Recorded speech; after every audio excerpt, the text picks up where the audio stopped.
نن هم د قیامت په علامو باندې خبرې کوو. نو خلک چې میاشت وویني نو وایي به دا د یوې شپې ده، دا د دوو ده، داسې خوب به ګوري چې دی خفه کوي. د ښځو کالي به داسې چې ښکاري خو به دا چې دا کالي دي. هر سړی به دوکه کوي. اوس دوکمار ته خلک هوښیار وو چې بارانونه به ډېر شي، سیلابونه به ډېر شي، نو سنتو ته به بدعت ویلی شي، ماشومان به سخت شیطانان شي. رسول الله مبارک وایي خلک به د دین نه خبروي، خو بیا به دا عالم دا خلک ځان سره روانوي ګناه ته، بلکې د فقیرانو په لاسونو به خولې لګوي او د فقیر نه به کپله ځان ته راکش کوي. فقیران، مسکینان، یتیمان به دینداره او مالداره چې دی چې جوماتونه به ډېر شي او امام به نه پیدا کېږي. بسم الله الرحمن الرحیم. درنو لیدونکو السلام علیکم ورحمت الله وبرکاتو. په دې هیله چې بیا هم روغ جوړ خوشحاله او زموږ د خپرونې سره اوسئ. قدرمن لیدونکو تیرې دوه خپرونې مو د قیامت په علامو باندې وکړلې. په هغې کې یو نیم سل د قیامت علامې ذکر شوې. نن مو هم همدا موضوع ده. نن هم د قیامت په علامو باندې خبرې کوو چې زموږ په مقدس شریعت کې نورې داسې علامې کومې دي چې موږ او تاسو ته تر دې دمه بې خبره یو. د همدې موضوع د ښه تشریح لپاره راسره یو ځل بیا هم په خپرونه کې قدرمن میلمه دی شیخ الحدیث محمد حکیم مظهري صاحب راسره دی. کور دی ودان وي چې له ځانه سره لرو او تاسې قدرمن لیدونکي خواهش مو له تاسو همدا دی چې خپرونه په غور واورئ. انشاءالله چې تاسو ته به هم ډیره مفیده تمامه شي. شیخ صاحب ښه راغلاست. ستړي مه شئ. شیخ صاحب تېرو خپرونو کې مو موږ خو بیا دوه خپرونې کړلې. په هغې کې تاسو پرې رڼا واچوله او یو نیم سل د قیامت علامې تاسو ذکر کړي. باقي نورو ته راځو. نورې علامې څومره دي؟ نو جناب سیرت صاحب نن به یو سل علامې ووایو، که بیا وخت و انشاءالله بیا به نور مزید بحث پې کوو انشاءالله. دا دې دپاره چې دا ټول ملګري ته فایده والي او د دې سره د رسول الله مبارک صلی الله علیه وسلم هغه شان هم دوی ته معلوم شي چې الله تعالی خپل پیغمبر صلی الله علیه وسلم ته څومره علم ورکړی. یعنې دا ټولې علامې هغه دي چې قیامت پورې به راځي او دا آینده خبرې دي. دې ته علما اخبار بالمغیبات وایي. دا د نبی علیه صلات وسلام د معجزاتو نه یوه معجزه ده. نو د رسول الله مبارک صلی الله علیه وسلم عظمت شان هم په دې کې بیانېږي او دا قیامت علامې چې څومره دي چې دې نه موږ او تاسو خبر شو نو کوشش وکړو چې موږ او تاسو په دې کې رانشو، ځکه دا ښې علامې نه دي. قیامت خو د دنیا د ختمېدلو اخیرنۍ نیټه ده. نو په کار دا دی چې دا کمې فتنې پیدا کېږي او کوم عادات او اخلاق دې ته رسول الله مبارک اشاره کړې ده چې دا په کار دا دی چې تاسو پیدا نه کوئ، ولې که دا ډېرې شي خو دا سبب دی د قرب او د نزدېکت د قیامت. نو جناب سیرت صاحب موږ او تاسو یو نیم سل علامې ویلې، نو د هغې نه اخوا به شروع کړو. یو سل یو پنځوسم نمبر علامه دا د عبدالله بن مسعود رضی الله تعالی عنہ په روایت کې دی. هغه دا دی چې د دنیا تعلیم به ډېر شي، قلم به ډېر خور شي او هر سړی به کوشش کوي چې زه د دنیا تعلیم وکړم. یعنی د پیسو ګټلو هدف د پیسو ګټلو دپاره د دنیا تعلیم. یعنی هر سړی به کوشش کوي. اوس که تاسو موږ او تاسو فکر وکړو جناب سیرت صاحب نو مدرسو شوق کم دی او خو مکتب کې یا په پوهنتون کې یا په نورو ځایونو کې د ماشومانو تعداد انتهایی ډیر دی. دا موږ سره خواته مکتب چې دی دا تقریبا سار نواله تر ماښامه پورې دوی درسونه لري. د هغې وجه دا ده چې دا ځایږي نه، خو موږ ته جومات ته چې راځي نو ډېر محدود راځي. نو دا د رسول الله مبارک هغه فرموده ده چې په آخر زمانه کې به د دنیا تعلیم انتهایی ډیر شي او هر سړی به د دنیا طرف ته توجه ډیره کړي، د آخرت طرف ته به توجه کمه کړي. یو سل دو پنځوسم نمبر علامه چې دا په حدیث د عبدالله بن مسعود رضی الله تعالی عنہ کې ده، هغه دا ده چې سلام چې خلک کوي نو په خاصو خلکو به یې کوي، عام خلکو باندې به څوک سلام نه کوي. یعنی په غوړو به سلام غوړو به سلام کوي. یو سړی وزیر دی، یو سړی چې دی ولسوال دی، یو سړی د حوزې مشر دی، یو سړی امیر دی، یو سړی رئیس دی، په هغه به سلام کوي. او که یو غریب سړی، یو سپینګیری سړی ناستی چې صاحب د وظیفې او د مرتبې نه وي، په هغه به څوک سلام نه کوي. او جناب سیرت صاحب دا علامه هم شته موجوده ده. بس بله بله. 153 نمبر علامه دا ده چې تجارت به ډېر شي. هر سړی به تجارت ته کار ووایي او هر سړی به دکاندارۍ ته کار ووایي. موږ تاسو که فکر وکړو اوس وخت کې چې څوک د کور جوړوي نو سوچ اول د دکان کوي. یعنی تقریبا دا ځایونه ما لیدلي جناب سیرت صاحب په هغه ځایونو کې کورونه شلي خو دکانونه پکې څلوېښت دي. نو هر سړی به تجارت طرف ته توجه وکړي نو تجارت به انتهایی ډیر شي. 154 نمبر علامه دام په حدیث د عبدالله ابن مسعود رضی الله تعالی عنہ کې دا رسول الله مبارک فرمایي ابتدا د نزدېکت د قیامت کې به ښځې ګرانې شي. یعنی په قیمت به ښځې به خرڅېږي خو ډېر لوی قیمت به وي، تر دې پورې چې څوک به ډېر نشي اخیستی، نکاح به ورسره نشي کولی. خو آخره کې به بیا دومره ارزانه شي چې یوې ښځې مطالبه کوي نو اویا ښځې به درته نوره مطالبه کوي چې موږ سره نکاح وکړه. خو چې یو ځل ارزانه شوي رسول الله مبارک وایي بیا به تر قیامته پورې بیا نه ګرانېږي. او دا خو موږ تاسو ګورو بعض ځایونو کې ګورې ښځې څومره ګرانې دي او بعضې ځایونو کې ارزانه دي. نو دا ښځې چې اوس حتی بعض ځایونو کې د ښځو د کورنۍ نه مطالبه کوي چې دې سره ماته څه شی راکړي، لکه ګاونډي هېواد کې دا مسله پکې پېښېږي. 155 نمبر علامه دا ده چې تاجران به دومره ډیر شي چې د دنیا د یو کونج نه تر بل کونجه پورې به ځان ورسوي. یعنې دا ټوله دنیا به تجارت ونیسي. اوس که موږ تاسو فکر وکړو نو اروپا ته خلک ځي که نه یا نورو ملکونو ته ځي، دا ملکونه سره وګنډلی شي. حتی دلته ناسې مالونه یې روان دي په دې موبایلو باندې. د چین نه خلک راغواړي، د جاپان نه غواړي. دا ټول رسول الله مبارک مخکې ویلي دي. 156 نمبر علامه دا ده چې رسول الله مبارک فرمایي سړی به جومات ته راشي خو مونځ به پکې ونه کړي. څه معنا شیخ صاحب؟ یعنې جومات ته به داخل شي خو د جومات حق خدا دی که نه، د دې هر ځای جناب سیرت صاحب یو احترام پکار دی. نو د جومات احترام دا دی چې جومات ته راغلی نو بې مونځه به نه وځې. خو داسې وخت به رسول الله مبارک فرمایي چې را بشي چې یو مسلمان به جومات ته راشي یو کار پسې او کار به وکړي خو لیکن جومات کې به مونځ ونه کړي، بې مونځه به د جومات نه وځي. او همداسې د علامه ښکاره ده. ګوره 155 نمبر علامه دا ده چې دا ماشومان نه دي الکان، دا به د یو کار دپاره سپینګیري لیږي. یو کار د پاره به سپینګیري لیږي. مثلا د زما کار پیدا شو، زه به یو سپینګیري ته وایم چې ورشه دا کار وکړه، ورشه دا زما سوال جواب ویسه. یعنی په سپینګیرو به امر کوي په سپینګیرو به امر کوي چې دا زما خط ویسه هلته، دا زما سوال جواب ویسه. نو دا امر کوونکی به الک وي او دا مامور به سپینګیری. نو سپینګیرو نه به ډاګیان جوړ کړي او د سپینګیرو نه به چې دی استازي جوړ کړي او یو ځای بل ځای ته بېلېږي. 158 نمبر علامه دا د انس بن مالک رضی الله تعالی عنہ په روایت کې ده چې رسول الله مبارک فرمایي چې قیامت نږدې شي نو خلک چې میاشت وویني نو وایي به دا د یوې شپې ده، دا د دوو ده، دا د دریو ده. دې نه هدف څه شی دی؟ ما هدف دا دی چې د دې علم خو صرف الله ته معلوم دی. الله خو کولی شي یو میاشت د یوې شپې د غټه به پیدا کړي، د دریو شپې د هغې نه به نری وي. نو دا د میاشتې تعیین چې دا د یوې شپې ده، دا د دوې شپې ده، دا د درې شپې ده، دا خو دا د ځان نه وایي. نو دا د قیامت د علامونه ده.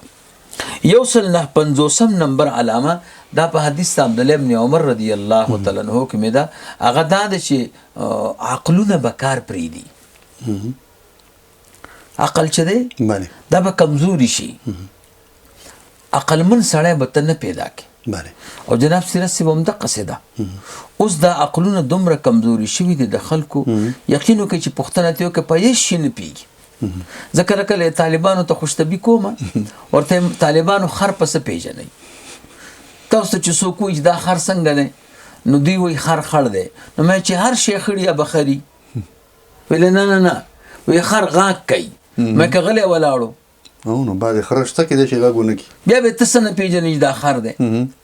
وی د خر غوږونه ما ولې داسې غوږونه نه د نورو حیواناتو نه بله ویلې خر پسې ګاډۍ وي ما که ګاډۍ دې لرې کړه اسونو پسې هم ګاډۍ شته خو تر اخره پورې دوی نه پېژني یعنې دومره عقلونه کمزوري شو بله چې بل ته ناست دي که بل چا ورته خبره وکړه ډېره ښه ده خو خپله فکر او عقل یعنې ټول ناقلین دي ناقلین دي نو عقلونه به کمزوري شي 160 نمبر علامه چې دام په حدیث ته عبدالله ابن عمر رضی الله تعالی عنهما کې دي او هغه دا دی چې خوبونه به خلک بیکاره ګوري داسې خوب به ګوري چې دی خفه کوي بالکل چې راویښ شي به زړه بیا خفه شي ولې وایي بېګا مې ډېر یو خراب خوب لیدلی یو ډېر خطرناک خوب مې لیدلی بله 160 نمبر علامه دا ده چې د خیر علامې به ختم شي او د شر او د باطل علامې به ښکاره شي یعنې خیر به چا کې نه بله د خیر چې کوم علامه ده چې دې سړي کې به خیري دې کې به خیري دې کې به خیري دا به ټول پورته شي بله او د باطل او د شر علامې به سمې ډېرې شي 162 نمبر غم به زیات شي هر سړی به خفه وي ولې لکه به زړه مې خفه دی نو خفګان به په خلکو کې ډیر شي او خوشحالي به انتهایی کم شي بله خوشحاله نفر به په زرو کې نه پیدا کړي او دا علامه شته ګوره ښه ډېره جناب سیرت صاحب چې هر چا نه پوښتنه وکړي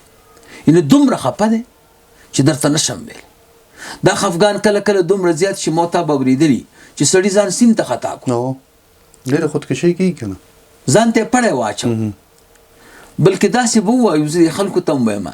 چې تاسو خفه شئ تاسو نسوار شروع کوئ نسواري نه پوښتنه وکړه چې دا خو خراب شی دی نو دی وایي کور کې مې جنګ و چا راته وي دا استعمال که چورت برابروي ووایه د بېکاره ملګري نه ښه دي اب ښه دي سګرټو والا د چرسو والا د پوډرو والا دا ټول داسې دي چې په ځان باندې تیل واچي د خفګان د وجې خو واحد زنا سیرت صاحب علم دی او دین دی بله د علماو او د دیندارو خلکو به تاسو نه اورېدلي چې ځان یې مړ کړی نو غم به زیات شي غم ځکه زیاتېږي خفګان چې خلک دنیا طرف ته متوجه شي که نه 163 نمبر علامه دا ده چې خلکو کې کم باعزته خلک دي او مخور خلک دي بله بس هغه به ټول هلاکه شي بېکاره به پاتې شي د جرګې سړی به نه وي د جرګې سړی سپینګیری عقلمن هوښیار چې د خبرې تمه تې کېږي دا به ټول وفات شي او بېکاره به پاتې شي بله 164 نمبر علامه دا ده چې هغه خلک چې دومره کمزوري او دومره بېعزته وو چې خلکو پښې به پکې ښودلې بله خو پروا یې نه ساتله هغه خلک به د قومونو مشران شي یعنې د ټولو نه لاندې خلک دومره لاندې چې عامو خلکو به پې پښه پکې ښودله خو پروا یې نه ساتله خو هغه به دومره مرتبې ته ورسېږي چې هغه به د خلکو سرداران شي 165 نمبر علامه د ښځو کالي به داسي چې ښکاري خو به دا چې دا کالي دي لیکن دا به لغړی او هغه نن سبا ډېر قیمت هم دي نو د هغې علما دوه تفسیره کوي بله یو تفسیر دا دی چې دا به ډېرې تنګې کوي یعنې دا یو بدن به ښکاره کېږي بله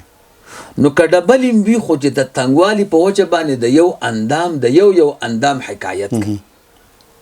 نو دې ته کاسیات وی خو عاریات دي دویمه دا ده چې دومره نری وی چې لاندې پوستکې به تې ښکاري بله دریم تفسیر دا دی چې کالي به داسې کوي چې د غوښې د رنګ سره فرق نه وي یعنې ته به دا ګمان کوې چې دا لغړه ده بله کالی به وي خو د دې رنګ او د دې رنګ کې به فرق نه فرق نه دا 155 156 نمبر علامه دا ده چې دا په حدیث عوف ابن مالک رضی الله تعالی عنہ کې راغلی ده چې دوکه به زیات شي هر سړی به دوکه کوي اوس دوکه مار ته خلک هوښیار وایي زوخیار وی بل می دوکه ان تر دې پورې جناب سیرت صاحب کومه او تاسو لاړ شو بازار ته دغه ته خشیرات نه پیدا کی نه ان په هر شي کې ګډون او په هر شي کې دوکه نو دوکه به انتهایی ډیر شي بله دا شنه ډاګونه به درته بس باغونه کی او چې ورشي به هیڅ نه بله 155 نمبر علامه دا ده چې بارانونه به ډیر شي سیلابونه به ډیر شي بله کورونه به وړي باغونه به وړي بله خو بوټي به کم زرغونی فایده کم او تاوان فایده کم او تاوان زیات او داسې ده اوس 158 نمبر علامه دا ده دا حدیث ته ام سلمه رضی الله تعالی عنها کې دا راغلی دي چې قسمونه کول به ډیر شي اوس په قسم هم څوک باور نه کوي دومره ډیر ته به ورته قسم مه کوه دی به درته بدري قسم په دې نه کولو کې مو کی بله نو قسم کوونکي به ډیر شي 159 نمبر علامه دا د حضرت علی رضی الله تعالی عنہ په حدیث کې دي چې د فاجرانو به خلق صفت کوي یعنی مدح به د بیکار خلکو کېږي یو فاجر دی یو فاسق دی فاسق او فاجر کې دا فرق دی چې فاسق ګناه کوي په پټه او فاجر هغه ته وایي چې ګناه کوي په ښکاره نو ښکاره ګناه به کوي خو خلک به صفت کوي 180 نمبر علامه دا ده چې خلک به نزدېکت کوي مکار او هیلهګر سړي سره هغه سړی چې مکار دی او هیلې کوي چلونه کوي نو د هغه سره به د خلکو تعلق ډېري د چلباس سړي سره دا 180 نمبر دا دی چې کوم سړی انصاف والی ان اراده دا ده چې په دې فیصله کې انصاف وکړي خدای به انصاف نشي کولی دی به د انصاف د کولو نه عاجز شي ډارېږي به بس نشي کولی یا به ته څوک زنګ وایي اوس هم چې یو قاضي فیصله کوي یو ښه سړی قاضي نو دا نورو ته زنګونه وایي چې داسې وکړه داسې وکړه داسې وکړه نو انصاف به کوي خو نه به شي کولی د انصاف نه به عاجز شي 182 نمبر علامه دا د حضرت عبدالله ابن عباس رضی الله تعالی عنهما پر روایت کې چې د انسانانو شکلونه خو به د انسانانو وي خو زړونه به د شیطانانو شي ان ته به یو بل سړي باندې ګمان کې چې د سره به زه کښېنم دی به ډېر خوشحاله شي د ده نه به یو قیمتي خبره واورم خو لیکن د هغه خبرې او د هغه کرتوت چې وګورې نو هغه د شیطان نه بتر زړه کې به ټکی رحم نه 183 نمبر او حضور فرمایي د دې خلکو به دا زړونه چې دي دا د دغه د لیوان وي 183 نمبر علامه دا ده چې سنت به بدعت شي سنتو ته به خلق نظر د بدعت کوي او د بدعتو ته به نظر د سنت کوي لکه زموږ زمانه کې داسې ده څوک چې پټکې په سره هغه ته سپک ګوري خو چې څوک پکول په سره یا چې دی نو صادر په سره هغه ته سنت وایي یعنې دا زموږ ستاسو ملګري چې کوم غیر مقلدین دي دا چې د اهل سنت پټکي په سره نو کله ورته ټیر وایي کله ورته بوساړه وایي او دوی چې کوم شی کوي هغه د سره رسول الله مبارک نه د استعمال کړی نو سنتو ته به بدعت ویلی شي او بدعتو ته به سنت ویلی شي داسې وخت به راشي لکه زموږ ستاسو مسله دا ده چې موږ دعا کوو اوس دوی دعا ته بدعت وایي دوی ذکر ته بدعت وایي دوی درود شریف ته بدعت وایي نو کوم شیونه چې سنت دي هغه به بدعت شي داسې ډله به پیدا شي 184 نمبر ماشومان به سخت شیطانان شي رسول الله مبارک وایي د دوی دا ماشومان چې دي دا به دومره ورانې شروع کړي او یا منی سیرت صاحب دومره وړاندې ماشومان ته پوره. دا غلطه مونږ پار جوړ کړی په دې دیوالونو راخیږي چې حیران بشي صحابه کې چې دی نو یو ملګري ګاډي راوسته او نوې ګاډي او دا ماشومان ورته په بره په دې چتونو په دغه ناسو او چاکور سره وکرخې په کش کړی زما کرخه اسړي بالکل دماغ خراب شو نوې موټرو نو ماشومان به انتهایی د دوی شریان شي. 115 نمبر وای خلق به لیوان شي رسول الله مبارک او کلیو نشي نو لیو به یخري. دا د انس بن مالک رضی الله تعالی عنہ روایت ده. یعنی خلق مجبور دي چې ځان نه لیو جوړ کړي چې بل خوري. اوس کده سړی خجون تیری بل خوري نه پریږدي خلق نه پریږدي نو مجبور ده چې د بزان نه نو خلق بلیوان شو چې څوک لیونه یغه بخوري بیا. همداس 116 نمبر هغه دا ده چې ځوانان به بیلاری شي. څومره لکان چې دي دا نوې کول دا به ټول بیلاری شي. د پلار خبره به نه مني د مور خبره به نه مني د مشر به نه مني ان لوپرې طرف ته روان شي. او جناب سیرت صاحب لوپرې طرف ته ټول ځوانان او رسول الله مبارک 1400 کال مخکې ویلي دي چې داسې حالت به راځي. 120 نمبر علامه مقرر به تقریر شروع کوي. مقرر به تقریر کوي. عالم به خلکو ته علم خي. خلک به د دین نه خبري. خو بیا به دا عالم دا خلک ځان سره رواني ګناه ده چې راځي چکر وو عمل به نه نو چل تلاش یا وډول کی وای یا پردې مال خوري یا غیبت کوي ان کوم خلکو ته چې دین خودو دا بزان سره روان کی ګناه ده. او دا ما په خپل سترګو لیدلی دی افسیرت شته بالکل چې هم دغه څه کار کوي. ا د خلی خبري او د عمل په خبرو کې فرق دی. ته سوچ نه کوي چې د ته خو ما علم خودو د ته خو ما دین خودو دا څنګه ګناه ته روانه اوم دا ګناه ته روان کی. 180 نمبر علامه د حذیفه رضی الله تعالی عنہ په روایت کې دي چې امامان به پیدا شي. امامان هغه ته وایي چې خلک ورپسې اقتدا کوي. داسې خلک خو رسول الله مبارک وایي زما په سنتو به عمل نه کوي د جمع لحاظ به نه کوي مسواک به نه استعمالوي تهجد به نه کوي سنتو باندې به عمل نه کوي عالم به خو زما په لاره به نیسي. او ما لیدلی دي چې ګیره کمای جناب سیرت ګیره کمای او د جمع سره د سره اهمیت نه چې جمع یو شی دی د سنتو خیال میال نه ساتي. ته به د سره دا ګمانم نه کې چې دا مولوی صاحب د څه شکل جوړ کړی یو جالي ټوپی په سر کړی صادر ور سره نه هم دغه څه لکه یو مکتبي شرواني او دا دې ته عاجزي وای بیا نو د رسول الله مبارک طریقه خدا نه ده. نو په کار دا چې امامان په سنتو عمل وکړي. 109 نمبر علامه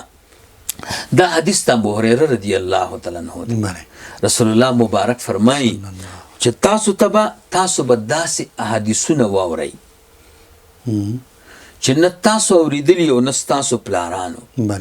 د ځان نه به خبرې جوړئ او وایي به چې دا رسول الله مبارک ویلي دي. نو حضور فرمایي تاسو د دوی نه ځان وساتئ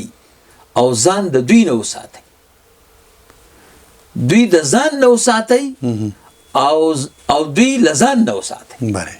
180 نمبر روایت دا د ابن منبه روایت هغه منبه هغه کې دا راغلی دی چې یو ډله به پیدا شي جمعات کې به حلقه ناستی خلکو ته به د الله دین خی خو د دې دین په دې میز کې به خپل خبرې وردن نه کوي. خلکو ته به وایي راغون شي چې خلک راغون شي او د گیر چاپی رکینی حلقه دی ورته په دې غاړه کې ناستی خلکو ته به خی دین خدا سے کار به کوي چې د دې دین په دې میز کې به هغه خپل د خواهش خبرې وردن نه کوي دې دپاره چې خلک پې دوکه شي چې دی ټول لا ته دین بیان کړي بله یو به دا کار کوي علامه به یې علامه به یې دا وي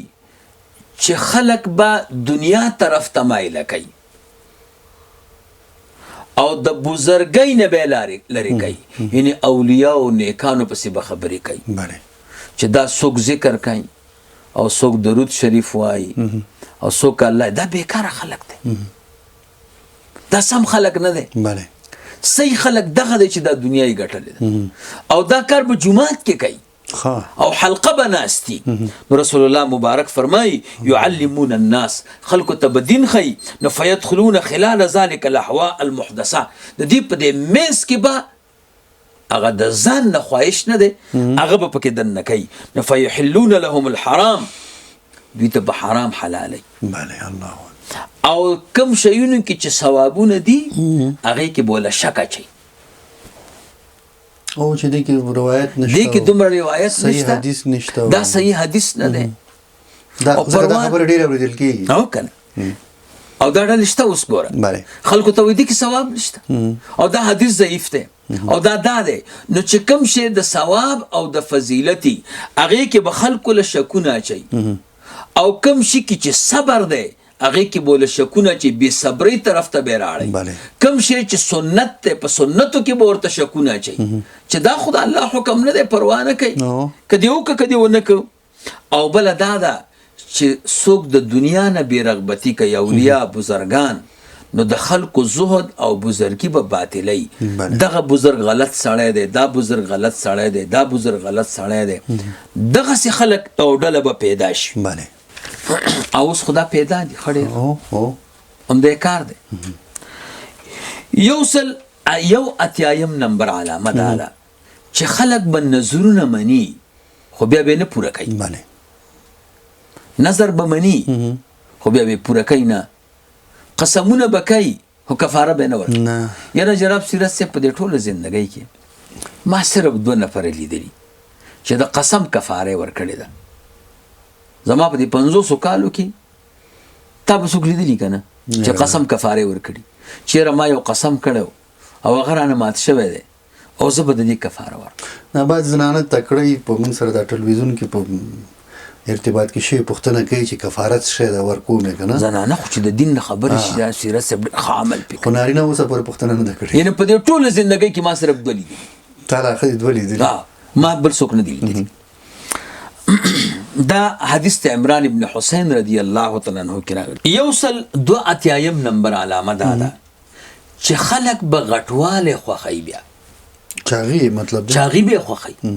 داسې دوايانې به استعمالي چې زه چاغ شم وی ښایسته ښکارم وی دا خلکو به د دې غټوالي سره محبت پیدا شي دا د ابو هريره سے په روایت کې 183 نمبر علامه خلق به راحت او لټي خوخه کی یعنی چې ودی کنه او ملاستی او کار نه کوي دا ورته ډیره مزه ورکوي او نن سبا خلک تو شکونه هم ډیر ډبل جوړي او که فکر دکړي پارکور کې ولټ خو ضروری صحیح د برکت لپاره یو خو بلا کمی کم به یعنی خلق براحت خوخه چې بس ویده یې مار واخ او بس کار مار نکو نو دا شی به خلکو کې سستی چې ورته دا سستی به ډېره شي 183 نمبر علامه خلک به په خوراکونو کې پراخي شروع کی دا پنیر دی دا غوښه ده دا سرکړې ده دا شوروا ده دا نو چې ډوډۍ کوي که نه قسم خوراکونه به پکې چې سړی به بیا حیران چې اوس کم وخورم یوازې مشروبات څو قسمه او دغه رنګې توسع په مشروباتو کې او دا ګوره رسول الله مبارک ډېر مخکې ویلي د حضور د علم نه قربان چې الله تعالی ورته څومره عیسه ورکړې اوس یوازې اوبه کېښودل شیخ صاحب خلک یې شرم ګڼي خوراک چې میلمستیا 185 نمبر علامه دا حدیث ته عائشه صدیقه رضی الله تعالی عنها کې دی رسول الله مبارک صلی الله علیه وسلم فرمایي چې خلک به خولې خلاصې کی په خبرو کې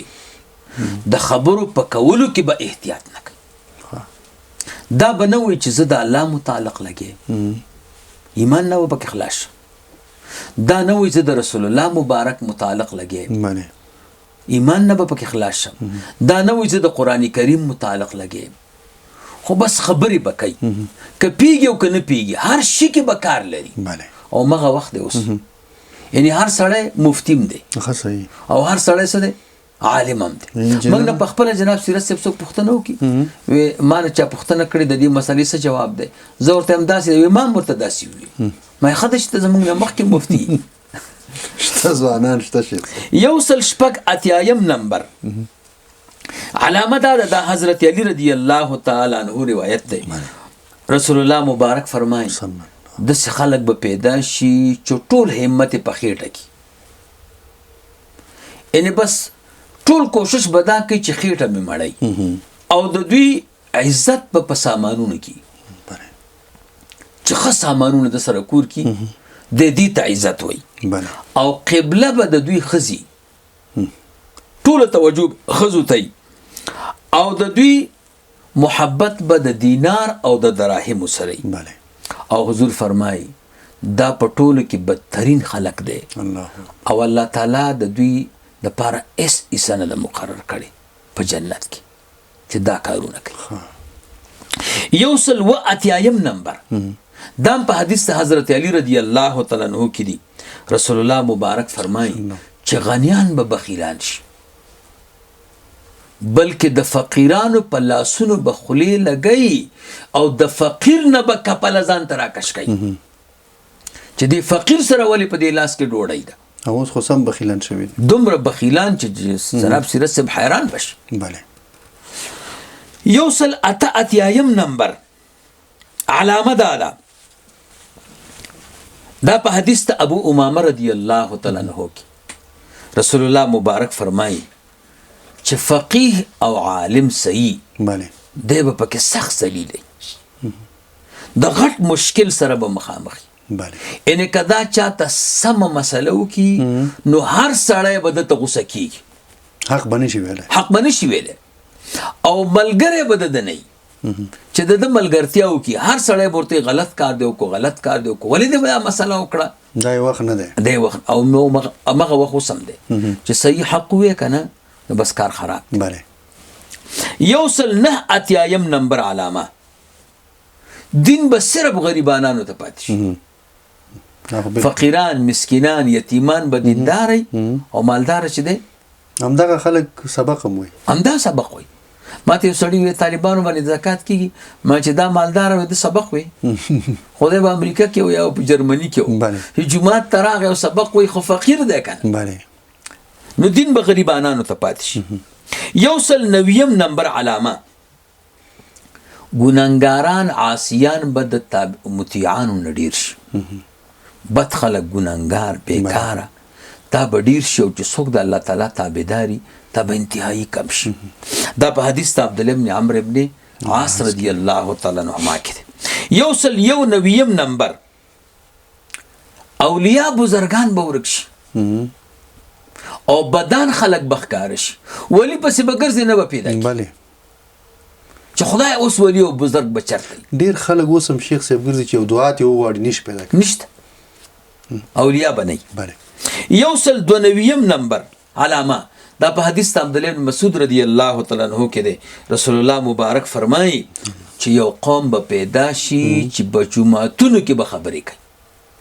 د دنیوي خبرې په جمعاتونو کې کینی او خبرې به کوي خو الله وې دوی ته هیڅ ضرورت نه لري جناب سیرت صاحب زموږ استاد دی خار کې گزاره کوي خو چې دی باندو ته لاړ شي کنه نو الته چې د خبرې ووري چې څنګه امام سلام واړي ځکه کله زما چې څنګه امام سلام واړي او جمعات کې غوبل جوړ شي والا کدا ګناه ده ولزازا د بزرګي مکوه بله دا خو مونږ راورس دا کو حتی په خوا بل نه غریب کیو هغه نو خډیر بحثونه وکړي نو جمعات کې با دنیوي خبرې خلک ډيري کی 193 نمبر جمعات کې با خلک کینی خود مز د پاره نه لکه اوس وخت بله جرګې د دې په جمعات کې خل دې میټنګونه په جمعات کې او همدغسې راشي بې مونځه او همداسې وسي. او په جوماتونو بیا هم دا جرګو والا قسم هم خوري وایي د خدای کور کې ناست یم په همدې مې دې قسم وي. په همدې مې دې قسم. نو رسول الله مبارک فرمایي چې خلک به راځي جومات کې به جرګه کوي کینی به خو لیکن مونځ به پکې نه کوي د مونځ دپاره به نه راځي. او همدغسې ده که نه ده. اوس دې جرګې والا ته ووایي چې والکه دا خو جومات دی او د جرګې د جومات ته مه راولئ لانجه در سره کوي. وایي همدا ځای دی همدا موږ چېرته لاړ شو. 149 نمبر علامه دا ده چې جوماتونه به ډېر شي او امام به نه پیدا کېږي. بله جناب سیرت صاحب دی اوس وخت کې نه دی دا امامان ټول راغله حکومت ته ته منې چې داسې ځایونه شته په دې بانډو کې چې هلته هغوی امام نه لري او رسول الله مبارک صلی الله علیه وسلم 1400 کاله مخکې ورته ویلي دي چې جوماتونه به ډېر شي خو امام به درته بیا نه پیدا کېږي. 195 نمبر علامه دا د حدیث ته ابو امامه رضی الله تعالی عنہ کې دی. رسول الله مبارک صلی الله علیه وسلم فرمایي چې دا د اسلام کړۍ به یو کمیږي. د اسلام یو حکم به څه کېږي دا کمیږي. د رسول الله مبارک صلی الله علیه وسلم زمانه کې سیرت صاحب چا ادب نه پرېښودو مستحب خو پرېږده مستحب هم نه پرېښودو سنت هم نه پرېښودل فرض هم نه پرېښودل واجب هم نه پرېښودل. اوس ورو شی په شا را روان دی که نه دی بلکې دا فرض او دا واجب او دا سنت دا القاب چې دي دا د رسول الله مبارک زمانه کې نه و بس هغوی عمل کو. دا تپوس نه کو چې قربان دا فرض دی که دا واجب دی که دا مستحب دی خو هغوی به کار کو. زمونږ او ستاسو زمانه کې آداب خو مکمل ختم شو مستحبات ختم دي سنت پسې اوس خلکو راغستې ده سنت هم کم کړه د سنت عاملان کم نشو بس او واجب سره هم چل کوي یو فرض پاتې دی او هغه هم داسې فرض کوي چې په نشت حساب نو رسول الله مبارک فرمایي چې د اسلام یو کړۍ به خلک کمایي تر دې پورې چې مکمل ختم.